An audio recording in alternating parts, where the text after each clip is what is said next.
अस्सलामु अलैकुम वरहमतुल्लाहि वबरकातुहू। मैं हूं हाफिज़ वजीहुल हसन। आज मेरा टॉपिक है antigen A and antigen B.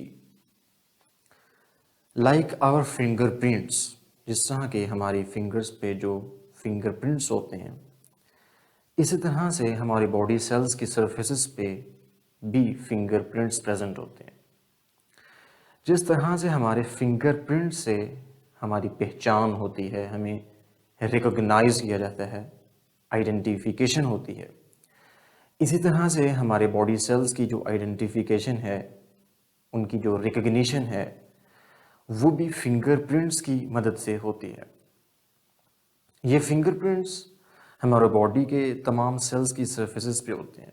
हमारे बॉडी के कुछ सेल्स में से रेड ब्लड सेल्स भी हैं। ये रेड ब्लड सेल्स हमारे ब्लड में प्रेजेंट होते हैं, जो कि ऑक्सीजन को पूरी बॉडी में ट्रांसपोर्ट करते हैं। रेड ब्लड सेल्स की जो मेम्ब्रेन होती है, सेल मेम्ब्रेन, इनके सरफेसेस पे स्पेसिफिक फिंगरप्रिंट्स हैं, जिसकी वजह से इन रेड ब्लड सेल्स की पहचान होती है, इनको रिकॉग्नाइज किया जाता है। इनमें से एक फिंगरप्रिंट एंटीजन ए है और दूसरा एंटीजन बी है। पहले तो आप ये समझें, this is red blood cell, biconcave disc होती हैं, ये इसकी मेम्ब्रेन है, membrane of red blood cell. इनकी सरफेसेस पे हमें एंटीजन्स मिलती हैं।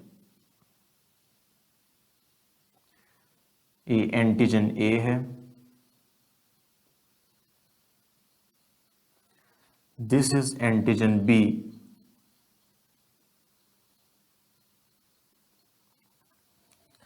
पहले तो आप ये समझेंगे कि ये red blood cell, red blood cell की मेम्ब्रेन के ऊपर फिंगरप्रिंट्स हैं। दीज आर फिंगरप्रिंट्स,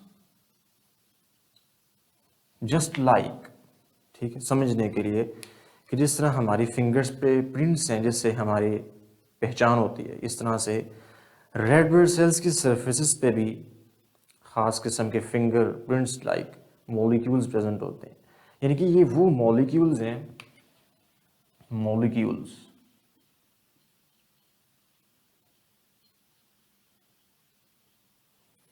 जिनसे रेड ब्लड सेल्स की पहचान होती है। रेड ब्लड सेल्स, उनको रिकॉग्नाइज किया जाता है। एंटीजन ए,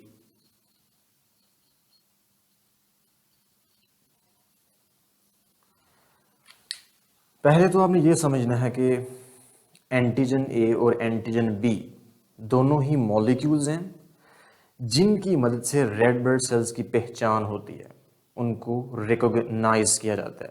पहले मैं एंटीजन ए बताता हूँ। ये शुगर मॉलिक्यूल है जिसे हम बोलते हैं ग्लैक्टोज। ये एक ग्लैक्टोज शुगर होती है।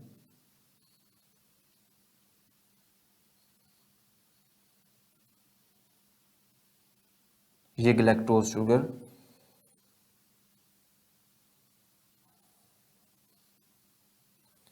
इस ग्लैक्टोज शुगर में टोटल 6 कार्बन होते हैं, 6 कार्बन जो हैं इसमें प्रेजेंट होते हैं। यहाँ पे H and O H present होगा, यहाँ भी O H and H, O H and H, CH2OH and H, यहाँ भी OH प्रेजेंट होता है। लेकिन यहाँ पे एक और मॉलिक्यूल प्रेजेंट होगा, NH2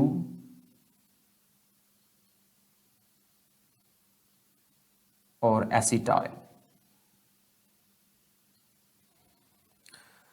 carbon number 1, carbon number 2, 3, 4, 5 and 6। Antigen ए में पहले तो एक ग्लैक्टोज का मॉलिक्यूल होता है। ये गैलेक्टोज का मॉलिक्यूल है, लेकिन इसमें सेकंड कार्बन के पास दो फंक्शनल ग्रुप्स होते हैं। एक अमाइनो ग्रुप होता है और दूसरा एसिटाइल ग्रुप, इसे अमाइनो ग्रुप बोलते हैं, अमाइनो, और इसे acetyl. CH3 double bond O को हम एसिटाइल ग्रुप बोलते हैं और ये एक अमाइनो ग्रुप है। ये दोनों ग्रुप्स यहाँ पे अटैच हो जाएं तो यहाँ से हाइड्रोक्सिल ग्रुप जो है वो रिमूव हो जाता है, NHCOCH3।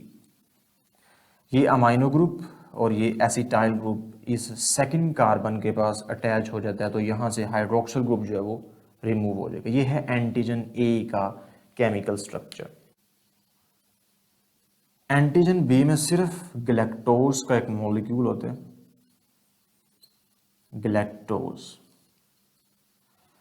एंटीजन ए में गैलेक्टोज के साथ अमाइनो ग्रुप और एसिटाइल ग्रुप सेकंड कार्बन के साथ अटैच्ड था। यहाँ पे हमने सिर्फ वो ग्रुप रिमूव कर देने हैं, बाकी सिर्फ एक गैलेक्टोज का मॉलिक्यूल जो है ये एंटीजन बी कहलाता है। तो antigen A and antigen B both are sugar molecules present on surface of red blood cells, जिनकी मदद से रेड ब्लड सेल्स की हम पहचान करते हैं, उनको रिकॉग्नाइज कर सकते हैं।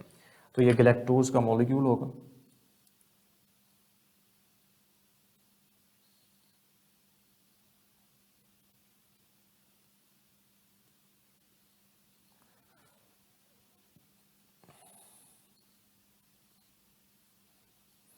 यहाँ पे H and OH, first carbon, second carbon H and OH, third carbon OH and H,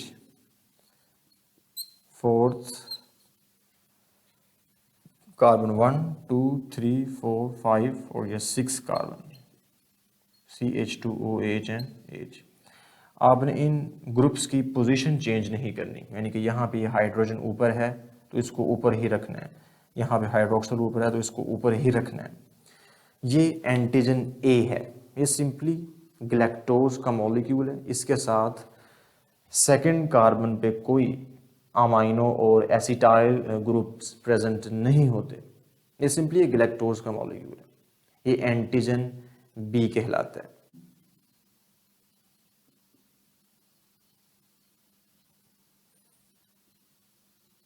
is a sugar molecule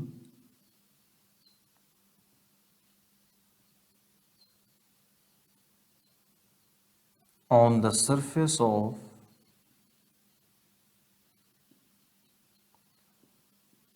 red blood cells, RBC का मतलब होगा red blood cells, to stimulate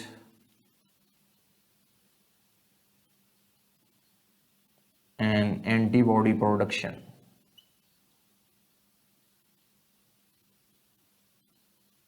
Antibody production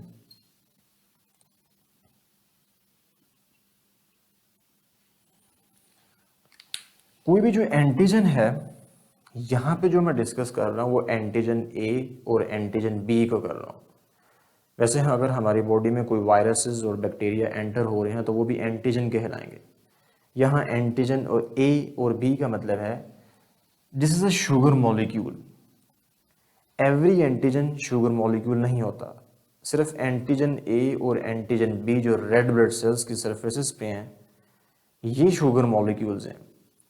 ये करते क्या हैं, ये on the surface of red blood sales पे present होते हैं। ये स्टिमुलेट करते हैं इम्यून सेल्स को। वाइट ब्लड सेल्स जो हैं ये इम्यून सेल्स हैं, ये वाले बी लिम्फोसाइट्स और T lymphocytes. In immune cells को जो कि हमारे बॉडी की इम्यून सिस्टम का हिस्सा है, इनको स्टिमुलेट करते हैं कि एंटीबॉडीज बनाई जाएं। एंटीबॉडीज किसी भी फॉरेन इन्वेडर बैक्टीरिया या वायरसेस को रिमूव करने के लिए हेल्पफुल होती हैं। समझ लें कि ये वायरसेस और बैक्टीरिया के ऊपर टैग लगा देती हैं, निशान लगा देती हैं, जिसकी मदद से वायरसेस और बैक्टीरिया को बॉडी से रिमूव किया जा सकता है।